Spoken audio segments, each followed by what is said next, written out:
Allah Subhanahu wa taala menggarisbawahi dalam ayat ini. Itu adalah milik Allah. Harta yang kalian miliki itu adalah milik Allah seluruhnya. Namun Allah Subhanahu wa taala meminta kepada kita hanya 1/5-nya untuk kalian keluarkan di jalan Allah Subhanahu wa taala, dan itu merupakan kewajiban. Bismillahirrahmanirrahim. Pemirsa yang budiman, Assalamualaikum warahmatullahi wabarakatuh. Alhamdulillah, Allahumma shalli ala Muhammad wa ali Muhammad.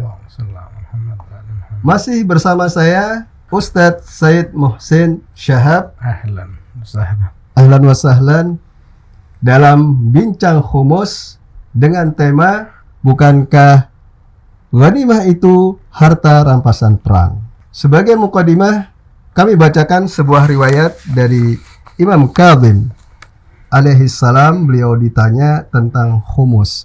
Kemudian Imam menjawab, fima afadan nas min qalilin au katsirin.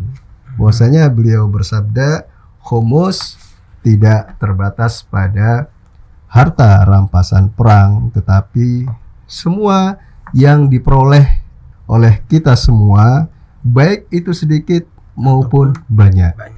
Nah, inilah sebagian dari kita tidak disadari bahwasanya khumus itu hanya berlaku bagi orang yang terlihat mampu, orang yang kaya, punya kekayaan. Tetapi Imam menyebutkan walaupun itu sedikit, dia tidak luput dari kewajiban khumus. Kalau kita merujuk pada kewajiban khumus, dalilnya kewajiban khumus itu disebutkan ya dari ayat-ayat Al-Quran seperti surat Al-Anfal ayat 41 dan ayat-ayat lainnya seperti surat Al-Hasyr ayat 6-7. Itu menunjukkan tentang syariat khumus. Itu poin pertama. Poin kedua ialah mengenai ayat tadi. Kata ghanimah itu ada dua makna di situ. Makna yang memang ghanimah berarti harta rampasan perang, tetapi juga makna umumnya atau makna yang mutlak adalah keuntungan. Ya, keuntungan apa saja yang menghasilkan keuntungan. Ya, dari keuntungan itu ada khumusnya ternyata. Nah, yang artinya ajaran Islam ini sendiri berdiri untuk eksistensi dan berlangsungnya ajaran Islam itu membutuhkan sokongan dana dalam eksistensi dan berjalannya ajaran syariat Allah Subhanahu wa taala. Bahkan di awal pertama kali Rasulullah Shallallahu alaihi wasallam menegakkan ajaran Islam ini dengan disebutkan oleh Rasulullah, maqamal Islam illa bimali Khadijah wa sayfu Ali. Tidak berdirinya Islam ini tidak berdiri kalau tidak karena hartanya Sayyidah Khadijah, seorang saudagar yang kaya raya yang juga merupakan istri Rasulullah Shallallahu alaihi wasallam, wanita suci, menyumbangkan hartanya demi eksisnya dakwah Rasulullah Shallallahu alaihi wasallam. Yang artinya bagi kita umat muslimin untuk menjaga eksistensi dan berlangsungnya ajaran Islam ini menjadi tegak berdiri dan berjaya, harus ada sokongan dari umat muslimin. Perlu dana ya, Sayyidah.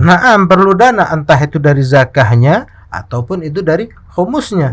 Dalam bab ini artinya kita diwajibkan oleh Allah Subhanahu wa taala untuk mengeluarkan sebagian dari harta kita. Itu kita tujukan demi syiarnya Islam. Yang artinya ketika kita mengeluarkan sebagian harta kita, Allah Subhanahu wa taala menggarisbawahi dalam ayat itu. Itu adalah milik Allah. Harta yang kalian miliki itu adalah milik Allah seluruhnya. Namun Allah Subhanahu wa taala meminta kepada kita hanya 1/5-nya untuk kalian keluarkan di jalan Allah Subhanahu wa taala, dan itu merupakan kewajiban, dan itu juga adalah hak miliknya para imam. Jadi kewajiban khumus itu melihat dari sisi betapa pentingnya khumus itu. Ada maslahat demi tegaknya Islam, demi tegaknya keadilan, ya kan Sayyid. Dan itu untuk mewujudkan semua itu, salah satu sarana yang terpenting adalah dengan dana ya, seperti yang dicontohkan oleh Sayyidah Khadijah tadi. Nah, Dan dalam hal ini dana khumus juga berperan penting seperti itu. Demi tegaknya Islam, kemajuan Islam, dan demi keadilan di tengah masyarakat yang lebih luas lagi.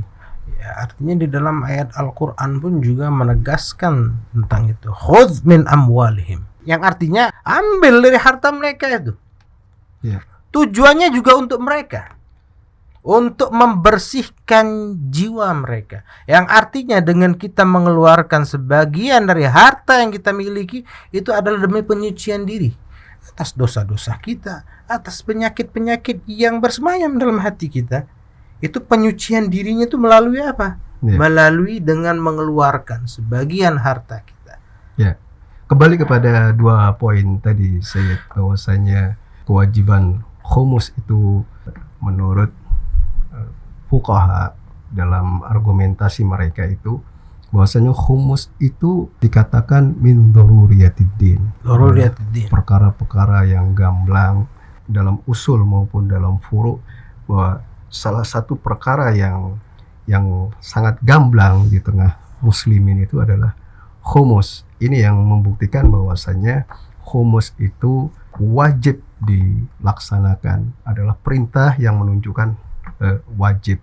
Nah, Kemudian poin yang kedua tadi adalah mengenai makna khumus, mengingat tema kita adalah bahwa bukankah khumus itu bukannya khumus itu adalah ghanimah? itu adalah harta rampasan rampasan perang. perang. Artinya dipahami oleh sebagian orang bahwasanya khumus itu berlaku pada perang saja, tapi tidak berlaku pada harta lainnya, gitu Sayyid. Di dalam ayat Al-Quran itu tidak menjelaskan bahwa ghanimah itu bermakna bermakna rampasan perang. Namun ghanimah itu seperti yang antum ucapkan di awal tadi dari ucapan Imam Kazim, itu adalah apa-apa saja yang menguntungkan bagi kita. Apa-apa saja yang menguntungkan bagi kita, itu terdapat haknya Allah dan Rasulnya serta ahlul baitnya, dan itu kalian wajib keluarkan. Nah, Sayyid, ahsantum. Nah, Dapat disimpulkan bahwasanya pada kajian bincang khumus ini, khumus tidak terbatas pada harta rampasan perang saja, dan itu ijma ulama atau fuqaha sepakat atas itu.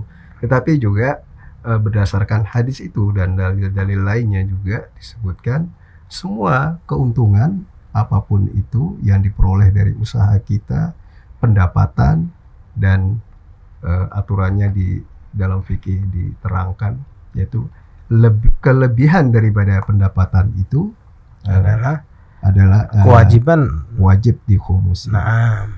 Nah, demikian pemirsa pada bincang khumus kali ini bersama Ustadz Said Muhsin Syahab. Semoga bermanfaat.